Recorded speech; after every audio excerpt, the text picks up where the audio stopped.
Bienvenue, on a rendez-vous ici pour l'entraînement au kettlebell. Alors je vais aller très vite, l'objectif de cette chaîne, maintenant tu as compris, c'est d'être crédible, d'apporter de la valeur ajoutée. On va démarrer par un échauffement, le nom des exercices s'affiche. Quels sont les objectifs et le rôle de l'échauffement, mais de l'intention également lorsque tu parles, lorsque tu fais un exposé, lorsque tu veux devenir un orateur, expliquer les choses, présenter les choses. Alors d'abord, objectif et rôle. Alors en fait, il y a la structure de l'échauffement et il peut y avoir déjà quel est l'intérêt d'un bon échauffement, d'accord? Ça va préparer le corps mentalement et physiquement à réaliser une tâche, alors bien identifiée. Ici, ça va être du kettlebell, ne t'inquiète pas, je vais t'expliquer tout ça après. Je suis en train de monter en compétence. Après, Lobna, qui est en Tunisie, va m'aider gratuitement à faire de plus belles vidéos en montage. Ça va augmenter la température corporelle. La performance, ça va permettre de l'optimiser et surtout, ça va diminuer le risque de blessure. Tu vois, là, je perds un peu l'équilibre, c'est pas grave, c'est des quad stretch. Son rôle est primordial, d'accord? Le volume sanguin va progressivement augmenter, c'est-à-dire celui qui irrigue les muscles, ce qui va améliorer l'apport en oxygène et en substrat énergétique vers les muscles. Alors, il y a un degré d'activation aussi neurologique. Moi, j'ai un challenge neurologique, mais ça, c'est très intéressant pour l'échauffement. Jamais, jamais, jamais partir à froid sur, à mon avis, ça, c'est très grave, d'accord? Alors, en fait, voilà l'information qu'on trouve sur des sites universitaires. La contraction musculaire va être effectuée plus rapidement, d'accord? C'est-à-dire que ça va améliorer l'efficacité du cycle contraction-relâchement des muscles agonistes antagonistes. Rapproche-toi de ton professeur de SVT. Bon, ça tu le sais déjà, le squelette, si tu veux, il y a des muscles qui sont attachés au squelette, les ischio-jambiers, les quadriceps. J'espère que maintenant tu as révisé les triceps, les biceps, les pectoraux, les dorsaux, etc. Ces muscles sont des muscles, je crois, bon, peu importe. C'est des muscles, si tu veux, squelettiques, mais c'est surtout des muscles antagonistes, d'accord? Et ce qu'on trouve comme information, c'est que le cycle contraction-relâchement, on est en plein dans le sujet de la musculation, là on va être au kettlebell, ça démarre maintenant, hein. Ça va permettre d'améliorer l'efficacité du cycle. Qu'est-ce que c'est que ce cycle? À toi de voir peut-être avec tes professeurs ou enfin tes professeurs si tu es jeune, mais après de chercher aussi sur, sur le web, hein, intelligemment. Alors on parle aussi de meilleure élasticité des tissus musculaires et ça va permettre une meilleure amplitude de mouvement, d'accord? Ce qu'on appelle les mouvements fonctionnels. À Basic Fit, il y a d'ailleurs marqué, fonctionnel, il y a marqué matériel fonctionnel ou un espace comme ça d'entraînement, là où il y a les kettlebells justement. Donc meilleure élasticité des tissus et une meilleure amplitude de mouvement fonctionnel. Ton travail, c'est d'approfondir la structure de l'échauffement. La structure, c'est activation, mobilisation articulaire et réactivation. D'accord? Donc, il y a une activation, c'est la première partie.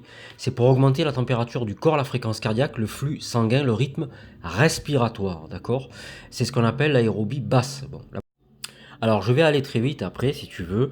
Dans cette amplitude articulaire, on va pas faire trop technique, si tu veux, hein. Si tu veux, il y a des étirements, on parle d'étirements passifs. Alors, c'est intéressant, c'est ce qu'on a fait avant. Il y a les quad stretch, mais aussi le runner stretch. Tu as vu, c'est le dernier où je suis au sol et je viens vraiment envoyer la jambe vers la main, d'accord? Il faut garder un étirement de manière statique dans une position donnée. Ben, c'est ce que j'ai fait avec le quad stretch et l'autre. J'arrête là. Ces types d'échauffements sont fondamentaux. On nous donne deux exemples, la gymnastique et le plongeon. Sinon, tu vas te tuer en fait, hein, c'est clair, d'accord? Mais c'est toujours intéressant d'en faire. On a d'autres détails pour le football, le volleyball et d'autres types d'activités physiques. Plein, le handball, le vélo aussi. Mais c'est vrai que voilà, le vélo, c'est peut-être moins important. On en termine là avec l'échauffement. Alors, cet entraînement au kettlebell a une particularité, c'est que il va y avoir, comme d'habitude, il s'agit maintenant tu l'as compris, de monter, de progressivement, si tu es jeune ou moins jeune et que tu apprends quelque chose, d'être de mieux en mieux, si tu veux, d'accord, le plus efficace, voilà. Il va y avoir pour le bas du corps, le haut du corps et le corps complet, il y a trois parties, bas du corps, haut du corps, corps complet, 3-7, 7-1, 7-2, 7-3. On va répéter une série d'exercices de 4. Alors par exemple pour le bas du corps, c'est le drop squat, calf raise. C'est ce que je fais là maintenant. Ensuite, il y a des reverse lunge plus twist, des fentes arrière et tu viens twister, tu twistes du côté où le genou est plié, où la jambe est à 90 degrés. Ensuite, il y a des deadlift et catch. J'aime beaucoup ça. C'est un soulevé de terre et tu vas catch, ça veut dire si tu veux prendre. Mais je crois que c'est ce que je vais faire. Maintenant, non, je crois que maintenant on va avoir des reverse lunge. C'est ça, on regarde ensemble, c'est l'occasion aussi, voilà, de prendre son temps. Tu vois, on vient tourner du côté. Je t'invite à être vigilant sur à la fois. Alors moi j'ai une petite cambrure que je suis en train de corriger. Même un squelette, ça peut se corriger en sport, hein, voilà. La position de ton pied, c'est l'occasion, par exemple, peut-être de réviser tout ce qui est podologie, la position du pied au sol. Alors, on l'a dit, deadlift plus catch, et après il va y avoir des squats originaux à 45 degrés. Les squats à 45 degrés, ce sont des squats. Tu fais des squats, mais tu amènes un pied en avant de manière à tourner ton bassin par rapport à une ligne horizontale est à 45 degrés. Voilà, là ce sont les deadlifts plus catch. Pour chaque partie, bas du corps, haut du corps et corps complet, on va avoir 4 exercices. Donc, je répète, drop squat, calf raise. On est en plein dedans, là, donc c'est la partie bas du corps. Reverse lunge, twist, deadlift, catch, 45 degrés, squat. Ensuite, il va y avoir le groupe numéro 2, on l'a dit, c'est le haut du corps. Il va y avoir des push press, des curl and catch, des split rows, d'accord, c'est-à-dire des tirages en split. Je te rappelle que finalement, cette histoire de split, c'est intéressant, c'est tout ce qu'on trouve sur Internet, c'est-à-dire que il y en a qui parlent de fentes comme ça, statiques ou dynamiques, on ne sait plus très bien en fait. Est-ce qu'on fait des fentes, est-ce qu'on est en position. Alors, moi, ce que j'aime, c'est le terme split qu'on va retrouver. Les meilleurs ne sont pas les Français, ce sont les Américains en fitness. Là, mon verdict, il est sans appel, il est extrêmement sévère. Ce que l'on voit en France à 5 millions de vues, c'est bien, bon, bravo à eux, mais ce n'est pas normal de voir ça, d'accord. Mon ambition à moi, c'est d'être à la fois le David Goggins du fitness et je n'ai pas dit que j'y arriverai ou que je le suis déjà, loin de là. C'est l'endurance, c'est la mobilité, c'est la souplesse. Je ne vais pas gonfler mes muscles dans un objectif comme ça provisoire, je n'en vois pas l'intérêt. C'est la mobilité, c'est l'endurance, c'est le cardiovasculaire, associé à la découverte de milliers d'exercices qui sont, pour les meilleurs, aux États-Unis. D'accord. Je ne vais pas faire des curls, du développé couché, etc. Mais je mets un bémol à ce que je dis. J'ai croisé un jeune, là, à la salle, à Basic Fit, super compétent, d'accord. On voit déjà qu'il y a des gens qui ont des prédispositions pour les choses, c'est fou, hein. Pour le sport, pour l'art, pour la peinture, pour la musique. Et ça fait qu'1 an et demi, il me dit qu'il fréquente la salle, mais je le vois faire. Ensuite, je t'invite à te rapprocher comme ça de gens, comme ça permet de faire connaissance. Et le mec est doué. Mais lui, son truc, c'est vraiment la musculation. Hier, il me dit, tiens, je fais un ras d'épaule. Il apprend plein de choses. En plus, bon, son physique, il va avec, parce qu'il doit faire 1m80. Il est extrêmement bon. Lui, c'est plus, on va dire, il est dans la musculation, d'accord. Alors, je sais pas s'il s'échauffe, je sais pas s'il fait bien les choses. En tout cas, il est doué, d'accord. Hier, il me dit, je fais un ras d'épaule et tout. C'était vraiment très intéressant. Il m'apprend à chaque fois plein de choses. Quelle est la position pour le triceps, quel est le... Voilà. Donc, c'est extrêmement intéressant. Push press, curl and catch, split rows, split rows. Je parlais des splits, c'est-à-dire des fentes comme ça où tu es en position statique et tu viens tirer. Dans le groupe 3, il va y avoir, donc c'est le corps complet, des alternating cleans, des drop squats et des curls, des overhead rotations et des swings. On en reparle après, on va faire le point sur ce qu'on fait maintenant. Bien, on va partir maintenant sur un push press. Alors il y a différents conseils techniques pour une bonne exécution du push press. Alors la position de départ, c'est l'occasion d'employer des termes américains, anglais, c'est le front rack. Front rack, d'accord. Alors, on nous dit qu'il faut avoir une prise légèrement plus large que les épaules. Mais ça, c'est avec une barre. Est-ce que tu me suis? Tu peux faire un push press à la barre. Il faut avoir une position des mains légèrement plus large que les épaules. Ok? Mais là, je fais un push press au kettlebell. Donc, c'est l'occasion, le kettlebell, de voir des choses différentes. Le kettlebell, tu le tiens. Mais là, c'est tout le contraire qui se passe. Tu le tiens entre tes mains et tu as les mains serrées. Donc, tu es bien plus serré que les épaules. Si tu le fais avec 2 haltères, tu fais 2 haltères pour faire un push press, tu vas être, si tu veux, tu vas pouvoir écarter les haltères d'une largeur supérieure à celle de tes épaules. Donc tu vois qu'il y a plein de variantes en musculation. C'est l'occasion d'en parler. C'est l'occasion aussi de rappeler que le kettlebell, il est décentré, la masse est vers le bas, alors que les haltères, lorsque tu saisis une haltère, tu as un haltère, tu as la moitié de la masse d'un côté, la moitié de la masse de l'autre, c'est deux choses différentes. Alors dans le push press, on nous dit que les coudes doivent pointer vers le bas, le dos, le torse et le menton doivent être droits, d'accord? Les fessiers et le tronc doivent être également engagés, contractés. Bon, c'est exactement lorsqu'on fait un strict press, c'est un développé militaire. Le push press est différent du strict press. Le strict press, c'est le développé militaire. Les pieds sont largeur des épaules. Donc on récapitule, lorsque tu fais un push press, on va approfondir certains exercices mais pas tous. Tu es en position de départ front rack, on vient de dire, les mains plus larges que les épaules, etc. On en a parlé. Le dip, alors il faut placer ta barre au-dessus de la tête lors du push press ou le kettlebell au-dessus de la tête. C'est le dip, tu fais un effet ressort propulseur avec tes jambes. Voilà. Là il y a une phase vraiment d'inspiration, ok. Tu plies les genoux et les hanches de manière simultanée. Alors, les pieds doivent être gardés bien plaqués au sol. Le drive, à partir de la position, c'est-à-dire quart de squat, tu réalises une poussée explosive à l'aide des jambes, en gardant le tronc bien engagé. Les bras et les coudes restent dans le même axe que celui de départ. Ok.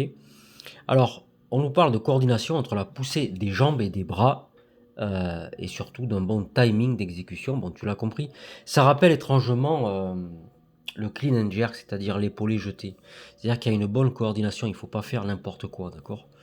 Donc on récapitule, on vient de parler là du push press. C'est l'occasion pour toi aussi d'aller travailler en autonomie et de voir comment on effectue bien chacun des exercices. Un front rack en position de départ. Le dip, c'est-à-dire qu'en fait c'est la première phase, c'est la première étape pour créer un effet ressort propulseur avec tes jambes, ok.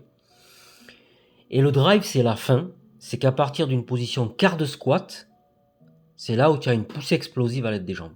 Je crois que tu as compris, d'accord? En gardant le tronc bien engagé et en vérifiant la position des bras et des coudes. Voilà. Voilà ce qu'on pouvait dire pour ça. Là, je suis en train d'effectuer normalement ce qu'on appelle le... C'est toujours... Alors là, attention, c'est le haut du corps, on est bien d'accord. Hein. Et c'est ce qu'on appelle le split row, tirage, rowing, c'est tirage. Un coup à droite, un coup à gauche, left and right. Là, je suis à gauche, left. Alors, est-ce qu'on peut parler un peu de ça? Pourquoi pas, rapidement. Alors d'abord, ce tirage-là, on va le voir sur le web lorsqu'on l'apprend comme ça tout seul. La main là, est posée sur un banc souvent. La main qui est dans le vide là-bas à droite, si tu veux, elle est posée sur un banc. Je ne vais pas rentrer dans les détails, on nous dit simplement de garder le genou arrière plié, la majorité du poids est sur le pied avant, garder le pied arrière et le genou aligné tout au long de l'exercice pour éviter ce qu'on appelle une compensation.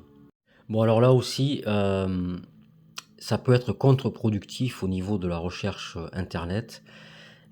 On peut aller très vite. On nous dit qu'il y a les avantages de travailler ce split row comme ça avec un haltère très lourd. Bon, là, c'est un kettlebell, mais tu peux prendre quelque chose d'assez lourd, d'assez conséquent. Pourquoi pas 25 kg par exemple.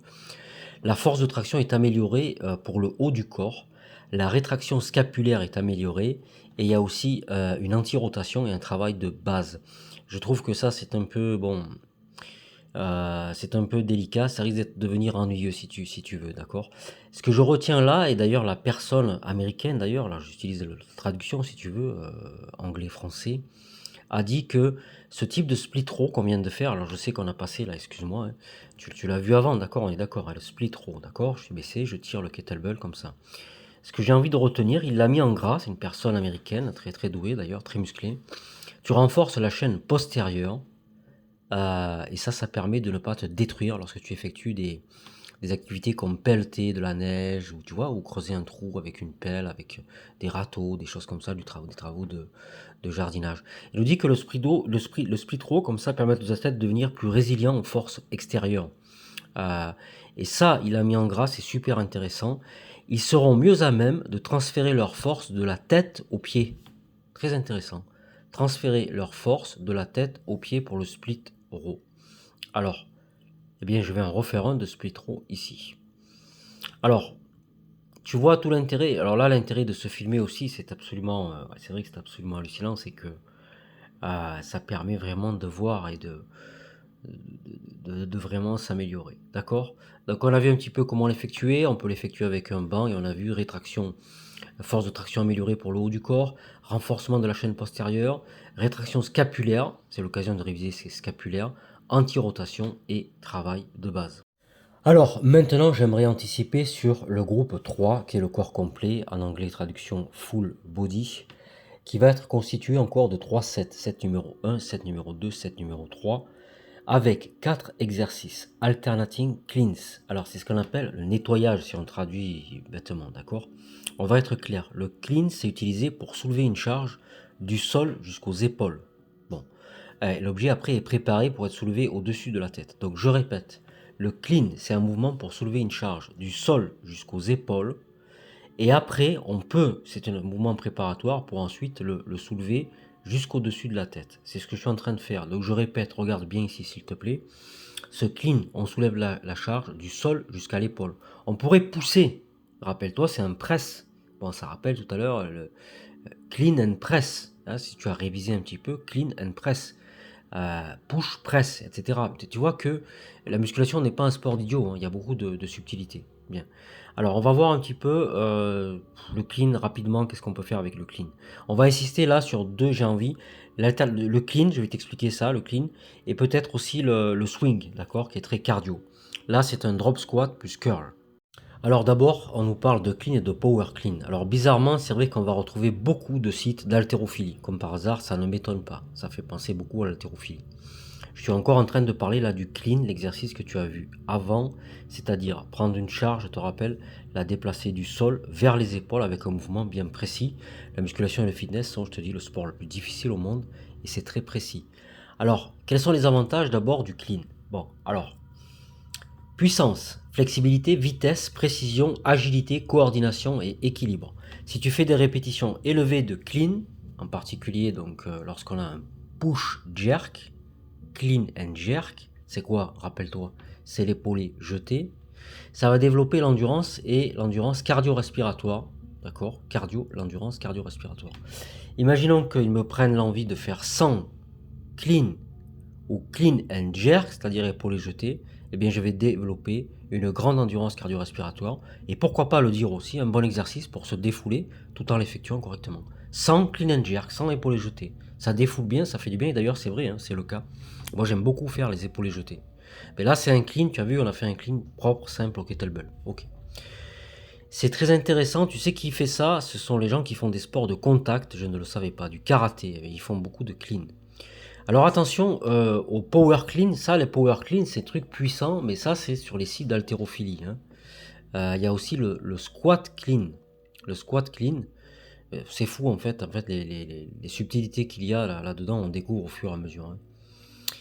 Tous les muscles sont impliqués dans le clean. On parle de coordination, il y a une symphonie coordonnée de contraction pour déplacer la charge du sol vers les épaules.